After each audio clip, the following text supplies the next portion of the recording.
पाकिस्तान ते बांग्लादेश के दरमियान पहला टेस्ट मैच जारी है तो दूजी इनिंग्स में बांग्लादेश ने 96 रन बना ले ने, एक आउट है। मियां असगर सलीमी साहब साडे नाल मौजूद ने। मियां साहब वध जैनू सब तो पहला तो जरा अब्दुल्ला फजल की गल करते हैं या फिर अजान अवैस थी, बड़ी जबरदस्त सेंचुरी स्कोर की है। डेब्यू में बड़ा औखा होंदा है इन्हां लई डोमैसटिक में परफॉर्म करके आना इंटरनेशनल क्रिकेट में।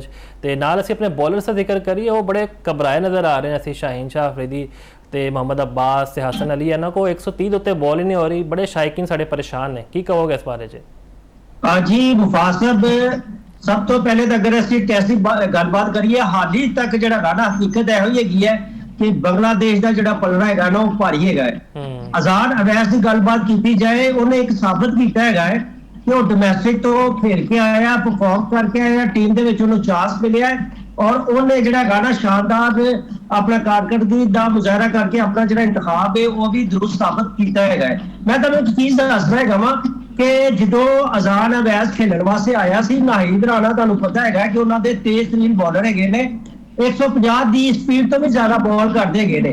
उन्होंने अपना पहला ही बॉल जो गाना बाउंसर किया ताकि अजान अवैस को एक छोटा बच्चा है इनू डरा धमका दिते तो ये डर जाएगा तो मैं जल्दी आउट कर लूंगा।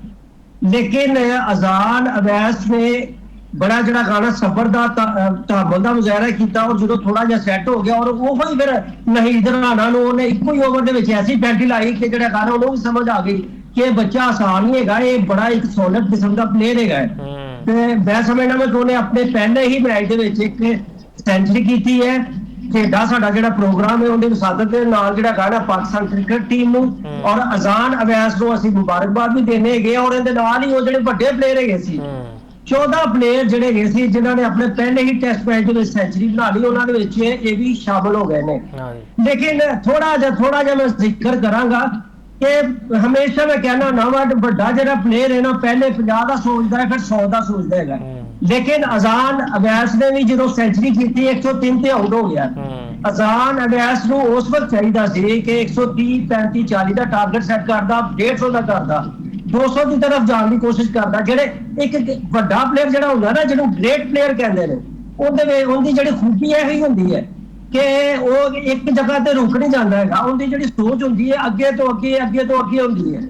लेकिन फिर भी मैं समझना वा हम तुम देखो ना 103 से आउट हो गया, अगर 30 35 40 स्कोर होर कर लेंदा तो वो जी बांग्लादेश ने 34 स्कोर की लीड लाई सी साडे कोल, वो भी नहीं होनी अगर साडी थोड़ी जी सबकत हो जाती तो सानू थोड़ा जिहा मिल जाना है सी। मैं समझना वा लेकिन इसके बावजूद जिस तरीके अजान अवैस ने बैटिंग की है, जिस तरीके दूसरा डेब्यू करने वाले जो अब्दुल्ला फजल ने उन्होंने भी 50 की है तारीफ की, मैं समझना वा घट है। लेकिन साडी टीम का एक बड़ा मसला नजर आ रहा है। 226 से 2 आउट हो गए ने, उसके बाद 231 से जाके 5 आउट हो गए ने, यानी कि 4-5 स्कोर के 3 विकटा हेठा उत्ते भी डिग पईयां। यह चीज सानू सोचनी चाहिए है कि साडी जिहड़ी विकटा बहुत तेजी नाल क्यों डिगदियां हैगियां ने। उनके बाद अगर जो गाना रिजवान और सलमान अली आगा विकेट दे ना ठहरदे और टीम को 119 रन की अच्छी पार्टनरशिप ना देंदे तो पाकिस्तानी टीम बहुत थले लग जानी है सी। तो मैं समझना मैं कि टेस्ट मैचों के मोहम्मद रिजवान और जो सलमान अली आगा बहुत अच्छी परफॉर्मेंस का मुजाहरा कर रहे हैं। साउथ अफ्रीका के खिलाफ भी इन्होंने दोनों ने मिलकर सेंचुरी की है। तो मेरा ख्याल है कि खतरा बन के एक दरिया बनता है कि एक दफा जो गाना अजान अवैस इन्हें एक सोचना चाहिए कि बहुत अच्छी और बहुत शानदार एफर्ट की। अली रजा की असीं गल करिए या फिर खुरम शहजाद की, वो ज़्यादा डिजर्व नहीं करते खेलना बजाय शाहीन शाह अफरीदी के जिन्हें T20 परफॉर्मेंस भी सब के सामने है तो इंटरनेशनल में वैसे परफॉर्मेंस नहीं हो रही। टेस्ट क्रिकेट एक लंबा फॉर्मेट है। हाँ जी बिल्कुल तुहाडी गल बिल्कुल सही है कि इत्थे जिहड़ा गाना जिस तरीके नाल असीं जिहड़े बैटर हैगे ने असीं सीनियर प्लेयर भी लए ने ते नवे अपने जिहड़े यंग प्लेयर हैगे ने वो भी लए ने। बिल्कुल इत्थे एक एक्सपेरीमेंट कर लिता जाना चाहिए हैगा सी कि अगर सीनियर है ने ना उन्हां दे नाल नवे भी जिहड़े हैगे ने ना बॉलर जिहड़े हैगे ने ऐसे सानू अली रजा दा जिस तरह तुसीं जिक्र कीता है 150 की स्पीड दे नाल बॉल करदा हैगा। तो मैं समझना मैं 1-2 बॉलर जिहड़े हैगे ने ना वो अंडर 19 वाले जिहड़े हैगे ने ना वो पाए जाने चाहिए हैगे सी। मेरा ख्याल अच्छा रिजल्ट मिलता है। और तुम देखो कि पाकिस्तान टीम की तरफों सब तो ज्यादा जिहड़ियां विकटा 5 विकटा लईयां ने मोहम्मद अब्बास को। लेकिन मोहम्मद अब्बास जी सब तो ज्यादा जी तेज गेंद गई है ना वो 127 की स्पीड से गई है। तो बिल्कुल गल तुहाडी ठीक है कि ਹਾਲੀ ਸਾਡੇ ਜਿਹੜੇ ਮੁੰਡੇ ਨੇ ਉਹ ਖੇਲ ਕੇ ਆਏ ਨੇ, 2020 ਖੇਲੇ ਨੇ, ਔਰ ਜਿਹੜੀ ਟੈਸਟ ਕ੍ਰਿਕਟ ਹੁੰਦੀ ਹੈ ਇੰਟਾਇਰਲੀ ਡਿਫਰੈਂਟ ਗੇਮ ਹੁੰਦੀ ਹੈ। ਤਾਂ ਮੇਰਾ ਖਿਆਲ ਹੈ ਕਿ ਸ਼ਹੀਨ ਅਫਰੀਦੀ ਅਗਰ ਇਹਨੂੰ ਤੁਸੀਂ ਟੈਸਟ ਲਾਓਗੇ ਤਾਂ ਚੂੰਕਿ ਵਨਡੇ ਟੀਮ ਦਾ ਕਪਤਾਨ ਵੀ ਹੈਗਾ ਤੇ ਇਹਦੀ ਜਿਹੜੀ ਔਰ ਅੱਗੇ ਅਸੀਂ 2027 ਦਾ ਵਰਲਡ ਕੱਪ ਵੀ ਖੇਡਣਾ ਹੈਗਾ ਤੇ ਇਹਦੇ ਹਮੇਸ਼ਾ ਹੀ ਸ਼ਹੀਨ ਅਫਰੀਦੀ ਦੇ ਫਿਟਨੈਸ ਮਸਾਇਲ ਰਹੇਗੇ ਨੇ। ਅਗਰ ਇਹ ਟੈਸਟ ਮੈਚ ਇਸ ਤਰ੍ਹਾਂ ਖੇਲੇਗਾ ਇਹਦੇ ਜਿਹੜੇ ਫਿਟਨੈਸ ਮਸਾਇਲ ਜਿਹੜੇ ਹੈਗੇ ਨੇ ਨਾ ਹੋਰ ਵੱਧ ਜਾਣਗੇ। ਇਹ ਨਾ ਹੋਵੇ ਕਿ ਸਾਨੂੰ ਵਨਡੇ ਟੀਮ ਵਾਸਤੇ ਵੀ ਕੋਈ ਨਵਾਂ ਕਪਤਾਨ ਲੱਭਣਾ ਪੈ ਜਾਏ। ਇਸ ਲਈ ਮੈਂ ਸਮਝਦਾ ਵਾਂ ਕਿ ਬਿਲਕੁਲ ਨਵੇਂ ਮੁੰਡੇ ਇੱਥੇ ਟਰਾਈ ਆਊਟ ਕਰਨੇ ਚਾਹੀਦੇ ਹੈਗੇ ਸੀ। ਤੇ ਮੇਰਾ ਖਿਆਲ ਜਿਸ ਤਰੀਕੇ ਨਾਲ ਤੁਸੀਂ ਇੱਥੇ 2 ਡੈਬਿਊ ਕਰਵਾਇਆ ਹੈ ਆਪਣਾ, ਉਹਨਾਂ ਨੇ ਜਿਹੜਾ ਗਾਣਾ ਨਾ ਆਪਣੇ ਇੰਤਖਾਬ ਦੁਰਸਤ ਵੀ ਸਾਬਤ ਕੀਤਾ ਹੈਗਾ ਤੇ ਇੱਥੇ ਵੀ ਕਰ ਲੈਣਾ ਚਾਹੀਦਾ ਸੀ ਐਕਸਪੈਰੀਮੈਂਟ ਜਿਹੜਾ ਹੈ ਨਾ। ਮੀਆਂ ਸਾਹਿਬ, ਜੇ ਅਸੀਂ ਗੱਲ ਕਰੀਏ ਦੌਰਾ ਹੈ ਪਾਕਿਸਤਾਨ ਕਰਨਾ ਜੀ ਆਸਟ੍ਰੇਲੀਆ ਨੇ, ਹੁਣ ਜਿਹੜੇ ਮੇਨ ਖਿਡਾਰੀ ਉਹ ਤਾਂ ਉਹਨਾਂ ਦੇ ਹਾਰ ਨਹੀਂ ਰਹੇ ਨੇ। ਖਸੂਸੀ ਤੌਰ 'ਤੇ ਅਸੀਂ ਜ਼ਿਕਰ ਕਰੀਏ ਮਿਚਲ ਸਟਾਰਕ ਦਾ, ਹੇਜ਼ਲਵੁੱਡ, ਕਮਿੰਸ, ਹੋਰ ਵੀ ਬੜੇ ਐਵੇਂ ਦੇ ਖਿਡਾਰੀ ਨੇ, ਉਹਨਾਂ ਦੀ ਕਮਿਟਮੈਂਟਸ ਹੈਗੀ IPL ਦੇ ਜਿਹੜੇ ਫਰੈਂਚਾਈਜ਼ਸ ਦੇ ਓਨਰਸ ਨੇ। ਤੇ ਇੰਡੀਆ ਜਿਹੜਾ ਪ੍ਰੋਪੇਗੈਂਡਾ ਕਰਦਾ ਹੈ ਕਿ ਜੋ ਆਸਟ੍ਰੇਲੀਆ ਦੀ C ਟੀਮ ਆ ਰਹੀ ਹੈ ਪਾਕਿਸਤਾਨ ਖੇਡਣ ਲਈ, ਤੇ ਇਸ ਪ੍ਰੋਪੇਗੈਂਡੇ ਨੂੰ ਤਕਵੀਤ ਨਹੀਂ ਮਿਲੇਗੀ ਤੁਹਾਡੀ ਨਜ਼ਰ ਵਿੱਚ? ਜੀ ਬਿਲਕੁਲ ਗੱਲ ਤੇ ਤੁਹਾਡੀ ਠੀਕ ਹੈਗੀ ਹੈ। ਮੈਂ ਤੁਹਾਨੂੰ ਇੱਕ ਚੀਜ਼ ਦੱਸਾਂ, ਜਿਹੜਾ ਗੋਰਾ ਪਲੇਅਰ ਹੁੰਦਾ ਹੈ ਨਾ, ਗੋਰੇ ਪਲੇਅਰ ਦੀ ਜਿਹੜੀ ਹੈਗੀ ਨਾ ਸਭ ਤੋਂ ਵੱਡੀ ਜਿਹੜੀ ਕਮਜ਼ੋਰੀ ਪਤਾ ਕੀ ਹੁੰਦੀ ਹੈ? ਪੈਸਾ। ਪੈਸਾ ਘੱਟ ਵਕਤ ਵਿੱਚ ਜ਼ਿਆਦਾ ਪੈਸਾ ਕਿੱਥੇ ਕਮਾਇਆ ਜਾ ਸਕਦਾ ਹੈਗਾ। ਇਸ ਲਈ ਜਿਹੜੇ ਹੈਗੇ ਨੇ ਨਾ ਵੱਡੀਆਂ ਜਿਹੜੀ ਹੈਗੇ ਨੇ ਨਾ ਇਹ ਲੀਗਾਂ ਖੇਡਦੇ ਨੇ ਜਾਂ ਇਹਨਾਂ ਦੇ ਜਿਹੜੇ ਕੋਚਿਸ ਹੁੰਦੇ ਨੇ ਉਹਨਾਂ ਦੀ ਵੀ ਕੋਸ਼ਿਸ਼ ਹੁੰਦੀ ਹੈ ਕਿ ਜਿੱਥੋਂ ਬਹੁਤ ਜ਼ਿਆਦਾ ਪੈਸਾ ਮਿਲਦਾ ਹੈਗਾ ਨਾ ਉੱਥੇ ਜਿਹੜਾ ਗਾਣਾ ਅਗਰ ਥੋੜਾ ਬਹੁਤ ਰਿਸਕ ਵੀ ਲੈਣਾ ਪੈਂਦਾ ਲੈ ਲਿੱਤਾ ਜਾਏ ਲੇਕਿਨ ਪੈਸਾ ਕਮਾ ਲਿੱਤਾ ਜਾਏ। IPL ਦੇ ਵਿੱਚ ਨੋ ਡਾਊਟ ਜਿਹੜਾ ਗਾਣਾ PSL ਦੇ ਨਿਸਬਤ ਜਿਹੜਾ ਗਾਣਾ ਉੱਥੇ ਪੈਸਾ ਬਹੁਤ ਜ਼ਿਆਦਾ ਹੈਗਾ ਔਰ ਤੁਹਾਨੂੰ ਪਤਾ ਹੈ ਕਿ ਉਹਦੀ ਵਜ੍ਹਾ ਦੇ ਨਾਲ ਜਿਹੜਾ ਗਾਣਾ ਬਹੁਤ ਜ਼ਿਆਦਾ ਜਿਹੜੇ ਆਸਟ੍ਰੇਲੀਅਨ ਪਲੇਅਰ ਹੈਗੇ ਨੇ ਉੱਥੇ ਖੇਡ ਵੀ ਰਹੇ ਹੈਗੇ ਨੇ। ਦੂਸਰੀ ਜਿਹੜੀ ਚੀਜ਼ ਹੈਗੀ ਹੈ ਨਾ, ਮੈਂ ਪਿਛਲੇ 2-3 ਸਾਲ ਤੋਂ ਆਬਜ਼ਰਵ ਕਰ ਰਿਹਾ ਵਾਂ ਕਿ IPL ਜਦੋਂ ਵੀ ਹੁੰਦੀ ਹੈ ਨਾ ਸਾਡੇ ਪਾਕਿਸਤਾਨ ਦੇ ਵਿੱਚ ਕੋਈ ਨਾ ਕੋਈ ਸੀਰੀਜ਼ ਹੋ ਰਹੀ ਹੁੰਦੀ ਹੈ। ਸਾਨੂੰ ਖੁਦ ਐਸਾ ਸੋਚ ਲੈਣਾ ਚਾਹੀਦਾ ਹੈਗਾ ਕਿ ਇਸ ਤਰੀਕੇ ਦੀ ਇੰਪੋਰਟੈਂਟ ਕੋਈ ਸੀਰੀਜ਼ ਹੈ ਐਸੀ ਨਾ ਹੋਵੇ। ਲੇਕਿਨ ਅਗਰ ਅਸੀਂ ਇਹ ਵੀ ਕਰਨਾ IPL ਨੂੰ ਟੱਕਰ ਹੀ ਦੇਣੀ ਹੈਗੀ ਹੈ ਤੇ ਫਿਰ ਸਾਡੀ ਆਪਣੀ ਟੀਮ ਨੂੰ ਇੰਨਾ ਮਜ਼ਬੂਤ ਕਰ ਲੈਣਾ ਚਾਹੀਦਾ ਹੈਗਾ ਕਿ ਅਗਰ ਆਸਟ੍ਰੇਲੀਆ ਹੈਗਾ ਹੈ, ਨਿਊਜ਼ੀਲੈਂਡ ਹੈਗਾ ਹੈ ਜਾਂ ਹੋਰ ਕੋਈ ਵੱਡੀ ਜਿਹੜੀ ਟੀਮ ਹੈਗੀ ਹੈ ਜਾਂ ਇੰਗਲੈਂਡ ਦੀ ਟੀਮ ਹੈਗੀ ਹੈ ਉਹ ਪਾਕਿਸਤਾਨ ਦੇ ਵਿੱਚ ABC ਜਾਂ ਛੋਟੇ ਜਿਹੜੇ ਪਲੇਅਰ ਨੇ ਨਿੱਕੇ ਪਲੇਅਰ ਨੇ ਉਹ ਜਿਹੜੇ ਗਾਣਾ ਭੇਜਦੇ ਹੈਗੇ ਨੇ ਤੇ ਉਹਨਾਂ ਨੂੰ ਪਤਾ ਹੋਣਾ ਚਾਹੀਦਾ ਕਿ ਅਗਰ ਅਸੀਂ ਆਪਣੀ A ਟੀਮ ਭਜਵਾਵਾਂਗੇ ਤਾਂ ਉੱਥੇ ਏਡੀ ਵੱਡੀ ਟੀਮ ਉਹਨਾਂ ਨੇ ਇੰਨੀ ਪੈਂਟੀ ਲਾਣੀ ਹੈ ਇੰਨੇ ਸਾਡੇ ਖਿਲਾਫ ਜਿਹੜੇ ਰਿਕਾਰਡ ਬਣ ਜਾਣੇ ਹੈਗੇ ਨੇ ਤੇ ਲਿਹਾਜ਼ਾ ਜਿਹੜਾ ਗਾਣਾ ਉਹਨਾਂ ਦੀ ਮਜਬੂਰੀ ਹੋਏਗੀ ਵੱਡੇ ਪਲੇਅਰ ਭੇਜਣਾ। ਲੇਕਿਨ ਜਿਹੜਾ ਗਾਣਾ ਤੁਸੀਂ ਦੇਖੋ ਕਿ ਹਮੇਸ਼ਾ ਜਿਹੜਾ ਗਾਣਾ ਇੰਗਲੈਂਡ ਵੀ ਇਹੀ ਪ੍ਰੈਕਟਿਸ ਕਰ ਰਿਹਾ, ਨਿਊਜ਼ੀਲੈਂਡ ਵੀ ਇਹੀ ਕਰ ਰਿਹਾ, ਆਪਣਾ ਜਿਹੜਾ ਸਾਊਥ ਅਫਰੀਕਾ ਉਹ ਵੀ ਇਹੀ ਕਰ ਰਿਹਾ ਔਰ ਆਪਣਾ ਆਸਟ੍ਰੇਲੀਆ ਤਾਂ ਕਰ ਹੀ ਰਿਹਾ ਹੈਗਾ। ਇਹ ਹਮੇਸ਼ਾ ਪਾਕਿਸਤਾਨ ਦੇ ਵਿੱਚ ਜਦੋਂ ਆਉਂਦੇ ਨੇ ਮਾੜੇ ਪਲੇਅਰ ਭੇਜ ਦਿੰਦੇ ਨੇ ਜਿਨ੍ਹਾਂ ਨੂੰ ਅਸੀਂ A ਕੈਟਾਗਰੀ ਦੇ B ਜਾਂ C ਕੈਟਾਗਰੀ ਦੇ ਤੁਹਾਨੂੰ ਪਤਾ ਕਿ 3 ਮੈਚ ਖੇਲੇ ਨੇ ਇਹਨਾਂ ਨੇ, ਇੱਕ ਪਿੰਡੀ 4 ਜੂਨ ਨੂੰ ਜਿਹੜਾ ਗਾਣਾ ਲਾਹੌਰ ਦੇ ਵਿੱਚ ਖੇਲੇ ਜਾਣਗੇ ਜਾਂ ਪਾਕਿਸਤਾਨ ਬਹੁਤ ਟਫ ਟਾਈਮ ਦਵੇ 3-0 ਤੋਂ ਜਿਹੜਾ ਗਾਣਾ ਸੀਰੀਜ਼ ਜਿੱਤੇ। ਅੱਛਾ ਇੱਕ ਹੋਰ ਚੀਜ਼ ਦੇਖ ਲਓ ਜੀ, ਇਹਨਾਂ ਨੇ ਨਾ ਸਿਰਫ ਪਾਕਿਸਤਾਨ ਵਾਸਤੇ ਜਿਹੜੇ ਗਿਣੇ ਨਾ ਟੀਮ ਦਾ ਅਨਾਉਂਸਮੈਂਟ ਕੀਤੀ ਹੈ ਬਲਕਿ ਦੌਰਾ ਬੰਗਲਾਦੇਸ਼ ਵਾਸਤੇ ਵੀ ਜਿਹੜੀ ਨਾ ਟੀਮ ਅਨਾਉਂਸ ਹੋਈ ਹੈ। ਤੁਸੀਂ ਕੰਪੈਰੀਜ਼ਨ ਕਰੋ ਨਾ ਪਾਕਿਸਤਾਨ ਦੇ ਵਿੱਚ ਟੀਮ ਦਾ ਔਰ ਬੰਗਲਾਦੇਸ਼ ਦੇ ਵਿੱਚ, ਜਿਹੜੀ ਬੰਗਲਾਦੇਸ਼ ਟੀਮ ਜਾ ਰਹੀ ਉਹ ਫੇਰ ਵੀ ਤਗੜੀ ਟੀਮ ਹੈਗੀ ਹੈ। ਸਾਨੂੰ ਬਿਲਕੁਲ ਉਹਨਾਂ ਨੇ ਮਾੜੀ ਟੀਮ ਰੱਖੀ ਹੈ, ਉੱਥੇ ਜਾ ਕੇ ਫੇਰ ਤਗੜੀ ਟੀਮ ਰੱਖੀ ਹੈਗੀ ਹੈ। ਇੱਕ ਹੋਰ ਜਿਹੜੇ ਕ੍ਰਿਕਟ ਆਸਟ੍ਰੇਲੀਆ ਦੀ ਜਿਹੜੀ ਸੋਚ ਹੈਗੀ ਹੈ ਨਾ ਉਹ ਕਹਿੰਦੇ ਨੇ ਕਿ ਅਸੀਂ ਜਿਹੜਾ ਗਾਣਾ ਪਾਕਿਸਤਾਨ ਤੇ ਬੰਗਲਾਦੇਸ਼ ਦੇ ਵਿੱਚ ਆਪਣੇ ਜਿਹੜੇ ਚੰਗੇ ਪਲੇਅਰ ਨੇ ਉਹ ਨਹੀਂ ਭੇਜਣੇ ਹੈਗੇ, ਉਹ ਸਾਨੂੰ ਬੜਾ ਕਹਿੰਦੇ ਹੈਗੇ ਨੇ।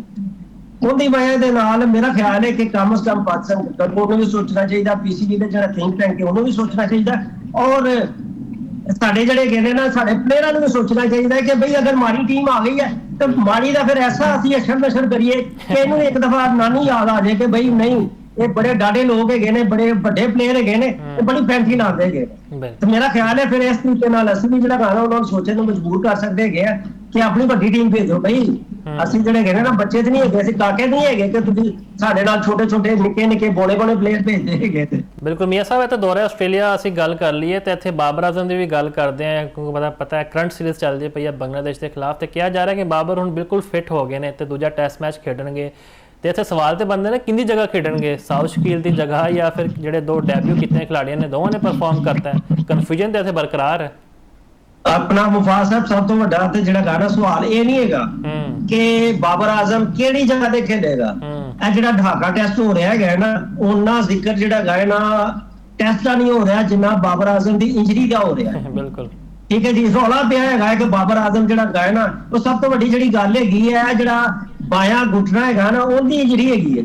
ਠੀਕ ਹੈ ਜੀ, ਸਾਨੂੰ PSL ਦੇ ਵਿੱਚ ਇਹਨਾਂ ਨੇ ਤੁਹਾਨੂੰ ਪਤਾ 580 ਸਕੋਰ ਸਭ ਤੋਂ ਜ਼ਿਆਦਾ ਸਕੋਰ ਵੀ ਕੀਤਾ ਸੀ, ਔਰ ਉਹਦੇ ਬਾਅਦ ਮੈਂ ਤਜਵੀਜ਼ ਦਿੱਤੀ ਸੀ ਕਿ ਇਹਨਾਂ ਨੂੰ ਜਿਹੜਾ ਹੈਗਾ ਨਾ, ਤੁਸੀਂ ਸਿਰਫ ਔਰ ਸਿਰਫ 2020 ਛੱਡ ਦੇਣ, ਸਿਰਫ ਵਨਡੇ ਔਰ ਟੈਸਟ ਖੇਲਣ। ਠੀਕ ਹੈ ਨਾ, ਤੇ ਯਾਨੀ ਦੋ ਤਰ੍ਹਾਂ ਦੇ ਕ੍ਰਿਕਟ। ਲੇਕਿਨ ਬੜੇ ਇੱਥੇ ਜਿਹੜੇ ਰਸੂ ਕ੍ਰਿਕਟ ਦੇ ਬੈਠੇ ਸੀ, ਉਹਨਾਂ ਨੇ ਕਹਿਣਾ ਕਿ ਨਹੀਂ ਜੀ, ਹੁਣ ਤੇ ਭਾਈ ਬਾਬਰ ਦਾ ਬੈਟ ਚੱਲ ਗਿਆ ਹੈਗਾ, ਰਨ ਉੱਡੇਗਾ, ਪਾਕਿਸਤਾਨ ਦਾ ਨਾਮ ਰੋਸ਼ਨ ਕਰੇਗਾ, ਇੰਜ ਕਰੇਗਾ। ਬਈ ਪਾਕਿਸਤਾਨ ਸੁਪਰ ਲੀਗ ਜਿਹੜੀ ਲੀਗ ਔਰ ਇੰਟਰਨੈਸ਼ਨਲ ਕ੍ਰਿਕਟ ਦੇ ਵਿੱਚ ਬੜਾ ਜ਼ਮੀਨ ਅਸਮਾਨ ਦਾ ਫਰਕ ਹੁੰਦਾ ਹੈ। ਤੁਹਾਨੂੰ ਉਹੀ ਜਿਹੜਾ ਪਲੇਅਰ ਇੱਥੇ ਪਾਕਿਸਤਾਨ PSL ਦੇ ਵਿੱਚ ਬਹੁਤ ਜ਼ਿਆਦਾ ਸਕੋਰ ਬਣਾ ਰਿਹਾ ਸੀ, ਉੱਥੇ ਟੈਸਟ ਹੀ ਨਹੀਂ ਖੇਡ ਸਕਿਆ, ਉਹਦੇ ਫਿਟਨੈਸ ਮਸਾਇਲ ਸ਼ੁਰੂ ਹੋ ਗਏ। ਅੱਛਾ, ਇੱਕ ਹੋਰ ਸਵਾਲ ਇੱਥੇ ਪੈਦਾ ਹੋ ਗਿਆ। ਉਹ ਕਹਿੰਦੇ ਨੇ ਕਿ ਬਾਬਰ ਆਜ਼ਮ ਨੇ ਜਾਣਬੁੱਝ ਕੇ, ਇੰਜਰੀ ਕੋਈ ਇਸ਼ੂ ਨਹੀਂ ਹੈਗਾ। ਠੀਕ ਹੈ ਜੀ, ਇੰਜਰੀ ਕੋਈ ਇਸ਼ੂ ਨਹੀਂ ਹੈਗਾ, ਜਾਣਬੁੱਝ ਕੇ ਬਾਬਰ ਆਜ਼ਮ ਨੇ ਟੈਸਟ ਨਹੀਂ ਖੇਲਿਆ ਹੈਗਾ। ਇਮਾਮੁਲ ਹਕ ਨੇ ਜਿਹੜਾ ਪ੍ਰੈਸ ਕਾਨਫਰੰਸ ਹੋਈ ਸੀ ਨਾ ਪਹਿਲੇ ਦਿਨ, ਉਹਦੇ ਬਾਅਦ ਉਹ ਇੱਕ ਸਵਾਲ ਹੈ ਜਰਨਲਿਸਟਾਂ ਨੇ ਕੀਤਾ ਸੀ ਕਿ ਉਹਨਾਂ ਨੇ ਕਿਹਾ ਜੀ ਮੇਰੀ ਬਾਬਰ ਆਜ਼ਮ ਨਾਲ ਗੱਲ ਹੋਈ ਹੈ, ਮੈਨੂੰ ਤੇ ਅੱਛੇ ਲੱਗੇ ਨੇ, ਠੀਕ ਲੱਗੇ ਹੈਗੇ ਨੇ, ਲੇਕਿਨ ਇਹ ਹੁਣ ਜਿਹੜਾ ਡਾਕਟਰ ਹੈਗੇ ਨੇ ਉਹ ਹੀ ਦੱਸ ਸਕਦੇ ਹੈਗੇ ਨੇ ਕਿ ਉਹਨਾਂ ਦਾ ਕੀ ਇੰਜਰੀ ਮਸਲੇ ਮਸਾਇਲ ਕੀ ਹੈਗੇ ਨੇ। ਨੰਬਰ 1। ਨੰਬਰ 2, ਅਜ਼ਾਨ ਅਵੈਸ ਨੇ ਸੈਂਚਰੀ ਕੀਤੀ, ਅਬਦੁੱਲਾ ਫਜ਼ਲ ਨੇ ਨਿਸਫ ਸੈਂਚਰੀ ਕੀਤੀ। ਹੁਣ ਬਾਬਰ ਆਜ਼ਮ ਨੂੰ ਆਪਣੀ ਵੀ ਪੋਜੀਸ਼ਨ ਖਤਰੇ ਦੇ ਵਿੱਚ ਨਜ਼ਰ ਆ ਰਹੀ ਹੈਗੀ। ਜਿਸ ਤਰ੍ਹਾਂ ਤੁਸੀਂ ਵੀ ਜ਼ਿਕਰ ਕੀਤਾ ਹੈ ਕਿ ਬਾਬਰ ਆਜ਼ਮ ਨੂੰ ਪਾਣਾ ਕਿਹੜੀ ਜਗ੍ਹਾ ਤੇ ਹੈਗਾ। ਠੀਕ ਹੋ ਗਿਆ ਜੀ। ਹੁਣ ਕਿਹੜੀ ਮੇਰੇ ਹਾਲ ਗਿੱਦੜ ਸਿੰਘ ਵੀ ਆ ਗਈ ਬਾਬਰ ਆਜ਼ਮ ਕੋਲ ਕਿ ਫੌਰੀ ਤੌਰ ਤੇ ਜਿਹੜੇ ਗਏ ਨੇ ਨਾ, ਆਪਣਾ ਉਹਨਾਂ ਦੀ ਜਿਹੜੀ ਇੰਜਰੀ 2 ਦਿਨ ਦੇ ਵਿੱਚ ਹੀ ਠੀਕ ਹੋ ਗਈ। ਉਹਨਾਂ ਨੇ ਨੈਟ ਦੇ ਵਿੱਚ ਰਨਿੰਗ ਵੀ ਸ਼ੁਰੂ ਕਰ ਦਿੱਤੀ ਹੈ। ਸਰਪ੍ਰਸਤੀ ਦੇ ਵਿੱਚ ਉਹਨਾਂ ਨੇ ਜਿਹੜੇ ਹੈਗੇ ਨੇ ਨਾ, ਨੈਟ ਵੀ ਕੀਤਾ, ਰਨਿੰਗ ਵੀ ਕੀਤੀ, ਔਰ ਹੁਣ ਇਹ ਵੀ ਕਿਹਾ ਜਾ ਰਿਹਾ ਹੈ ਕਿ ਉਹ ਅਗਲੇ ਜਿਹੜਾ ਦੂਸਰਾ ਟੈਸਟ ਹੈਗਾ ਉਹਦੇ ਵਾਸਤੇ ਅਵੇਲੇਬਲ ਵੀ ਹੈਗੇ ਨੇ। ਜੀ ਜਾਵੇਦ ਮਿਆਂਦਾਦ ਦੇ ਭਾਂਜੇ ਹੈਗੇ ਨੇ, ਬੜੇ ਬਾਸਲਾਹੀਅਤ ਪਲੇਅਰ ਹੈਗੇ ਨੇ, ਲੇਕਿਨ ਇਹ ਬਹੁਤ ਜ਼ਿਆਦਾ ਇਸ ਲਈ ਨਹੀਂ ਖੇਡ ਸਕੇ ਇਹਨਾਂ ਨੂੰ ਕਿਉਂਕਿ ਜਾਵੇਦ ਮਿਆਂਦਾਦ ਦੇ ਭਾਂਜੇ ਹੋਣ ਦਾ ਲੇਬਲ ਲੱਗ ਗਿਆ ਹੈਗਾ ਸੀ। ਇਸ ਲਈ अच्छे प्लेयर होने के बावजूद भी ये पाकिस्तान टीम वास्ते अच्छा कोई बहुत ज्यादा डिलीवर नहीं कर सके। इन्होंने भी कल एक ट्वीट की थी और चेयरमैन PCB मोहसिन नकवी ਨੂੰ बाकायदा एक मुतालबा किया है कि मैनू कोई दाल दे विच काला लग रहा है, कुछ गड़बड़ लग रही है, ਜਿਹੜਾ ਗਾਣਾ ਬਨਾਜ਼ਮ ਦੇ ਹਵਾਲੇ ਦੇ ਨਾਲ ਇਹ ਜਿਹੜਾ ਗਾਣਾ ਇੱਕ ਇਨਕੁਆਇਰੀ ਕਮੇਟੀ ਬਣਾਓ ਜਿਹੜੀ ਵੇਖੋ ਕਿ ਇੱਕ ਜਿਹੜਾ ਗਾਣਾ ਇਹ ਇੰਨੀ ਜਿਹੜੀ ਸੰਜੀਦਾ ਨੁਕਤੇ ਦੀ ਉਹਨਾਂ ਦੀ ਇੰਜਰੀ ਹੈਗੀ ਸੀ ਉਹ 2 ਦਿਨ ਚ ਕਿਸ ਤਰ੍ਹਾਂ ਠੀਕ ਹੋ ਗਈ। ਇਹ तमाम ਮਾਮਲੇ ਦਾ ਜਿਹੜਾ ਗਾਣਾ ਨੋਟਿਸ ਲਿਆ ਜਾਣਾ ਚਾਹੀਦਾ, ਇਨਕੁਆਇਰੀ ਹੋਣੀ ਚਾਹੀਦੀ ਹੈ। ਤੇ ਉਹ ਕਹਿੰਦੇ ਨੇ ਕਿ ਫਿਰ ਤੁਹਾਨੂੰ ਨਜ਼ਰ ਆ ਜਾਏਗਾ ਕਿ ਅਸਲ ਮਾਮਲਾ ਕੀ ਹੈਗਾ। ਉਹਨਾਂ ਨੇ ਨਾਲ ਥੋੜਾ ਜਿਹਾ ਇਸ਼ਾਰਾ ਵੀ ਕਰ ਦਿੱਤਾ ਹੈਗਾ। ਉਹਨਾਂ ਨੇ ਕਿਹਾ ਜੀ ਅਜ਼ਾਨ ਅਵੈਸ ਦੀ ਜਿਹੜੀ ਸੈਂਚਰੀ ਹੈ ਨਾ बाबर आजम ने फिट होने पे मजबूर कर दिता है। तो तुझे मेरी गल समझ रहे जी? बिल्कुल। लिहाजा मैं समझना वा कि पाकिस्तान क्रिकेट बोर्ड वास्ते भी एक सबक है, पाकिस्तान टीम मैनेजमेंट वास्ते भी एक सबक है कि और सिलेक्शन कमेटी वास्ते भी कि हमेशा इन्ने अच्छे प्लेयर जिहड़े बैकअप दे विच रखो जिन्हों उन्होंने टीम दे विच जगह मिले तो जिहड़ा गाना छा जान। जिस तरीके नाल अवैस ते आजाद की गल हो रही है और उसके बाद अब्दुल्ला फजल की गलबात हो रही है, अगर बैकअप पे जड़े गए ना अच्छे प्लेयर मौजूद होंगे और इन्होंने जो चांस मिलेगा ना ये सीनियर प्लेयर होंगे बिल्कुल ये जानबूझ के जड़ा ना तंग करते हैं टीम मैनेजमेंट को जानबूझ के तंग करते गए ने। ठीक है, और अपनी वैल्यू दसन वास्ते मैं हैगा वा और दसना चाहते हैं माजी च होता रहा है कि किहड़े वड्डे प्लेयर होंदे सी जो उन्होंने दिल करदा सी खेलदे सी और जो दिल करदा सी इनकार कर दिंदे सी। ये नहीं देखदा कि वो जिहड़ा टेस्ट है या वनडे या T20 मैच पाकिस्तान वास्ते कितना इंपोर्टेंट है। वो अपनी मर्जी नाल टीम दे विच आंदे सी, इन होंदे सी और अपनी मर्जी दे नाल आउट होंदे सी। लिहाजा मेरा ख्याल है कि जिन्ना अच्छे प्लेयर बैकअप दे विच मौजूद होणगे, जिहड़े सीनियर प्लेयर इस तरह दे जिहड़े करदे ने ना अपना इंजरी मसाइल दा या होर मसले मसाइल दस दिंदे ने ਉਹ चले गए आज। ये सिर्फ मैं समझना वा और ਜਿਹੜੇ प्लेयर कुछ परफॉर्म ही नहीं करते ठीक है ਉਹਨਾਂ ਵਾਸਤੇ ਵੀ ਹੈਗਾ ਕਿ ਭਈ ਅਗਰ ਅਸੀਂ ਪਰਫਾਰਮ ਨਹੀਂ ਕਰਾਂਗੇ ਤੇ ਫਿਰ ਜਿਹੜੇ ਪਿੱਛੇ ਜਿਹੜੇ ਹੈਗੇ ਨੇ ਨਾ ਬੈਕਅਪ ਤੇ ਪਲੇਅਰ ਨਵੇਂ ਮੁੰਡੇ ਮੌਜੂਦ ਹੈਗੇ ਨੇ ਟੀਮ ਦੇ ਵਿੱਚ ਆ ਜਾਣਗੇ ਔਰ ਇਹ ਅਗਰ ਆ ਗਏ ਤੇ ਫਿਰ ਸਾਡੀ ਟੀਮ ਜਿਹੜੀ ਹੈ ਨਾ ਟੀਮ 'ਚ ਜਗ੍ਹਾ ਬਣਾਉਣਾ ਮੁਸ਼ਕਲ ਹੋ ਜਾਏਗਾ।